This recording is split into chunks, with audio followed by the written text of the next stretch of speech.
Good morning friends. आज हम लोग 403 से हस्तक्षेप के बारे में पढ़ेंगे। आज का टॉपिक है हस्तक्षेप। इस वीडियो में सिर्फ हम लोग हस्तक्षेप के बारे में जानेंगे और नेक्स्ट वीडियो में हम लोग फिर प्रत्यर्पण के बारे में जानेंगे। तो ये जो वीडियो ये डालने में लेट हो गया क्योंकि आज मैं थोड़ी बिज़ी थी इसीलिए। ओके, तो चलिए स्टार्ट करते हैं। हस्तक्षेप क्या है? प्रत्येक राज्य को यह अधिकार है कि वह अपने मामलों में स्वतंत्रता पूर्वक कार्य करे और उसे कोई भी अन्य राज्य जबरदस्ती करके काम करने को बाधित न कर सकता है। अगर कोई भी देश किसी भी देश को अपना कार्य को करवाने के लिए उसे बाधित कर रहा है और उस पर दबाव बनाने का कोशिश कर रहा है, तो उस देश के मदद के लिए जब कोई तीसरा देश उन दोनों देशों के बीच में बिन बुलाए दाखिल होता है तो उसे हस्तक्षेप कहते हैं। तो कहने का मतलब है कि हस्तक्षेप कैसे कहते हैं, जैसे कि फॉर एग्जांपल दो फ्रेंड आपस में बातचीत कर रहे हैं किसी टॉपिक पे या अपने बारे में कुछ बता रहे हैं और वो तीसरे व्यक्ति को बताना नहीं चाहते हैं, लेकिन वो बार बार उन दोनों के बीच में आ जाता है कुछ बोलने के लिए, कुछ सुनने के लिए। तो वो तीसरा आदमी का क्या हुआ, उस पर वो हस्तक्षेप हुआ। तो यानी दो देशों के बीच में अगर कोई लड़ाई हो रहा है, अगर दोनों के बीच कुछ समझौता हो रहा है किसी बात पे या फिर कुछ भी हो रहा है, लेकिन जब तीसरा देश बिन बुलाए उन दोनों देशों के बीच में आ जाता है और अपनी बात रखने का कोशिश करने लगता है या फिर किसी पे दबाव बनाने लगता है किसी भी कार्य को लेके, तो उसे हस्तक्षेप कहा जाता है। साधारण शब्दों में हम यह कह सकते हैं कि दो देशों के बीच किसी तरह के कार्य में हाथ डालना या दाखिल देना हस्तक्षेप कहलाता है। ओके, तो अब हम जानेंगे इसकी परिभाषा के बारे में। तो ये जो परिभाषा है ये लिखना ज़रूरी है, ये आप याद कर लेना।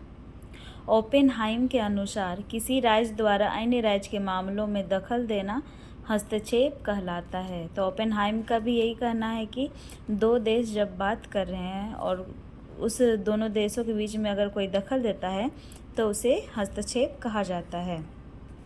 जैक्स के अनुसार एक देश जब दूसरे देश को किसी भी कार्य को करने के लिए बाधित करता है तो उसे भी हस्तक्षेप कहते हैं।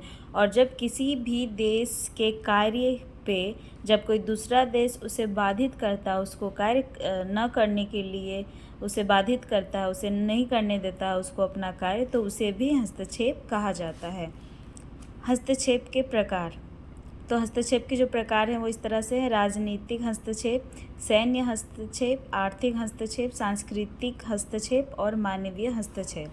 तो सबसे पहले हम लोग राजनीतिक हस्तक्षेप के बारे में जानेंगे।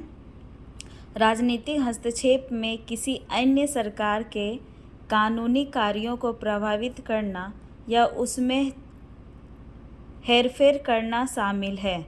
उदाहरण के लिए द्वितीय विश्व युद्ध के अंत के बाद संयुक्त राज्य अमेरिका ने जापान में हस्तक्षेप किया। सैन्य कब्जे के माध्यम से यूएसए ने जापान को अपना संविधान फिर से लिखने और अपनी नई सरकार स्थापित करने में मदद की, भले ही जापान के लोग इसके बारे में क्या राय रखते हैं। तो इसमें राजनीतिक हस्तक्षेप में यही है कि किसी भी देश का जो राजनीति होता है, उस देश का जो कानून होता है, तो उस कानून के कार्य को कोई दूसरा देश आके उसे प्रभावित करता है या उस पर कुछ छेड़छाड़ करता है, कुछ हेराफेरी करता है उसके कानून पे, तो उसे राजनीतिक हस्तक्षेप कहा जाता है। तो फॉर एग्ज़ाम्पल में दिया गया है कि जो अमेरिका था उसने जापान के कानून में कुछ परिवर्तन किया। तो क्या किया था परिवर्तन? देखिए यहाँ पे परिवर्तन किया था कि जापान को अपना संविधान फिर से लिखने में, जो जापान का जो संविधान था उसको फिर से लिखने के लिए जो यूएसए है वो हेल्प किया था, मदद किया था। तो एक मदद के तौर पे उन्होंने राजनीतिक हस्तक्षेप किया जापान देश में। तो नेगेटिव भी हो सकता है राजनीतिक हस्तक्षेप या फिर पॉजिटिव भी हो सकता है किसी कानून को छेड़छाड़ करके आप उस देश का मदद भी कर सकते हैं और किसी कानून को छेड़ के उस कानून का उल्लंघन कर उसके विपरीत भी जा सकते हैं। दूसरा नंबर है सैन्य हस्तक्षेप। अब सैन्य हस्तक्षेप क्या होता है?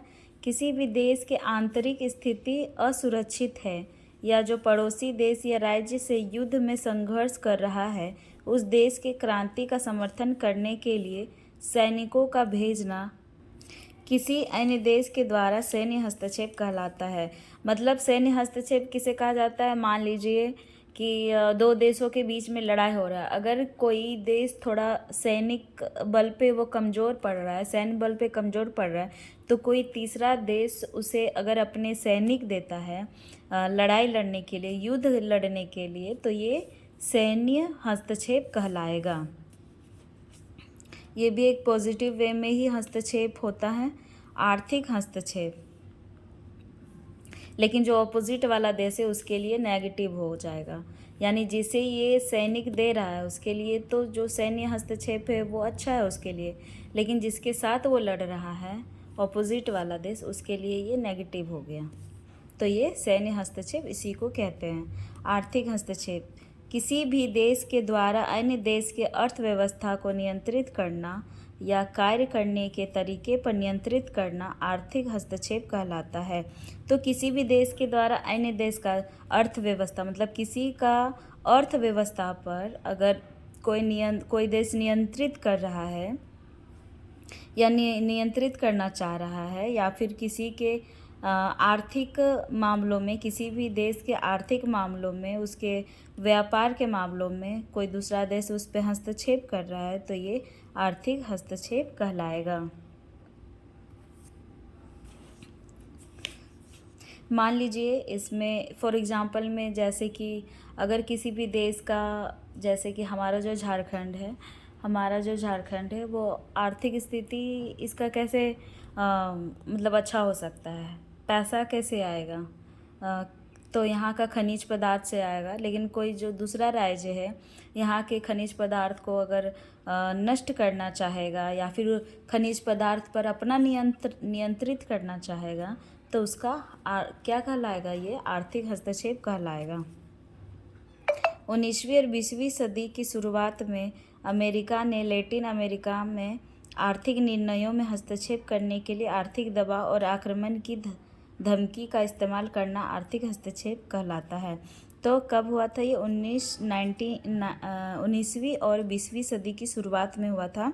जो अमेरिका है वो लैटिन अमेरिका में आर्थिक निर्णयों में वो हस्तक्षेप किया था। ये कुछ निर्णय लेना चाह रहा था लैटिन अमेरिका, कुछ आर्थिक निर्णय कुछ लेना चाह रहा था, लेकिन जो अमेरिका है वो उसमें हस्तक्षेप किया।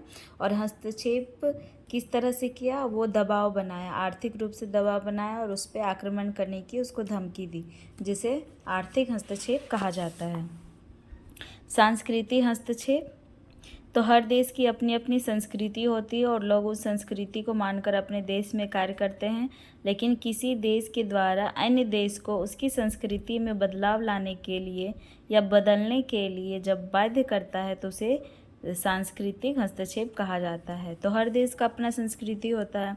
अगर हम कोई भी संस्कृति मान रहे हैं और अगर मान लीजिए कि यहाँ पे जो भारत है, यहाँ पे अनेक धर्मों के जाति लोगों के लोग रहते हैं, लेकिन अदर कंट्री हो गया, अगर अदर कंट्री का कहना है कि नहीं, भारत देश में जो रहने वाले हैं ये जाति के लोग, कोई भी जाति के लोग, उसको अपना ये जो धर्म है इस तरह से नहीं, अब इस तरह से संस्कृति को नहीं मानना है, उसे चेंज करना पड़ेगा। तो ये क्या हो गया? ये सांस्कृतिक हस्तक्षेप हो गया। मानवीय हस्तक्षेप, मानवीय हस्तक्षेप किसी राज्य में मानव जाति पर हो रहे जुल्म को रोकने का एक साधन है। इसमें मानवाधिकार के लिए एक राज्य का दूसरा राज्य पर हस्तक्षेप करता है। तो मानवीय हस्तक्षेप ये भी एक पॉजिटिव वाला ही हस्तक्षेप है। इसमें क्या होता है कि किसी भी देश के अंदर में वहाँ पर रहने वाले लोगों पर बहुत ज़्यादा अत्याचार हो रहा है, जुल्म हो रहा है, तो उसके खिलाफ वो देश नहीं लड़ पा रहा है, तो कोई अन्य देश के द्वारा उस मानव के के लिए जब वो हस्तक्षेप करते हैं, दूसरे देश के द्वारा जब मानव अधिकार के लिए अपना हस्तक्षेप करता है, उन जुल्म को रोकने के लिए जब वो हस्तक्षेप करता है तो उसे मानवी हस्तक्षेप कहा जाता है। तो ये है हस्तक्षेप। Okay, thank you.